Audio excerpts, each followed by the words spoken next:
everyone, welcome to Storyata with MJ. Ug karon kauban ako si RV Enriquez, who is my husband. Yeah, may hapon. Okay, so amo ang hisgutan karon kabahin sa red flag nga dili kayang matake. So, RV, would you like to do the honor telling your side?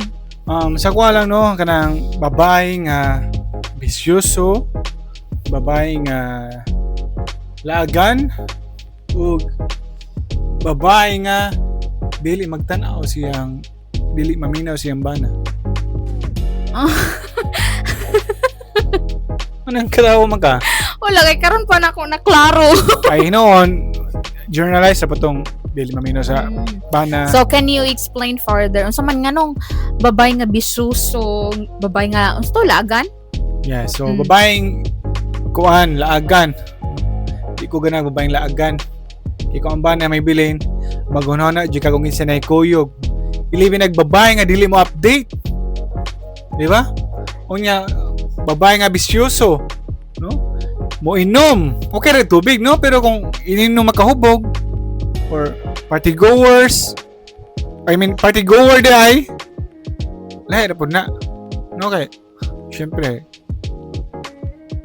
okay na naman party goer ka na kuyog imong bana, pero kung ikaw ug imong mabarkada okay rag mga babae, no? Pero kung doon ay mga laki ibili ng bana, lahi na para na ako ha. Unya sa katulo kanang maminaw sa bana, no? Ano bitong mga lagi na kasigara, no? Ang babae mo pirmi sakto, dapat paminahon, dapat magpaminaway sa usag-usa. Okay? Kana ra? Nalingaw ko ani nga conversation because this is the first time nga kanang naklaro na ko imong stand as a husband nga mo ni kanang di ka ganahan og dili maminaw kay wala kay mi kastorya karon lang gid nako naklaro nga dili siya ganahan nang dili maminaw kananong laagan og bisyoso kanang mao jud na iyang from the beginning gyud mao gyud na iyang gisulti nga preference sa babae.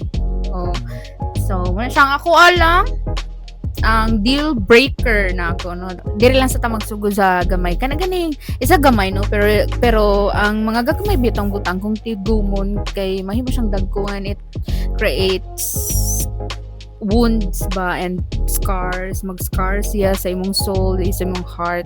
Para nako ang usag gyud kay kanang taking for granted ba? Di ba? If you love your partner, if you love your spouse, if you love your girlfriend, boyfriend, dili siya nimo dapat ibaliwala. So broad kayo ang pagbaliwala, no? Example, dili nimo ibaliwala iyahang feeling kung nainsulto siya, nasakitan siya, naulawan siya. So dapat you really take time to understand sa iyang feeling og if you really love that person, no, you wouldn't kanang do things that can hurt her, especially kanang pagbaliwala.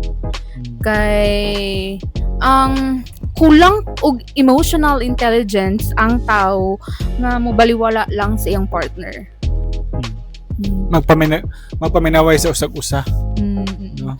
Going back sa imong point nga laagan, maybe if tingali po kung mga nanghidyan nimo, no, as a spouse, ay walay problema. I trust you, man. Ay problema kasi siya mo laag. Gani mo encourage bagay ko nimo nga okay lang, ginangalag. Okay problema sa ko. Balag pila pa kagayo, wala pila kagadlo. As long as makabalo ko siya mong kuyo, wala na mong problema na. And I know you. Diba? Oo. And I trust you.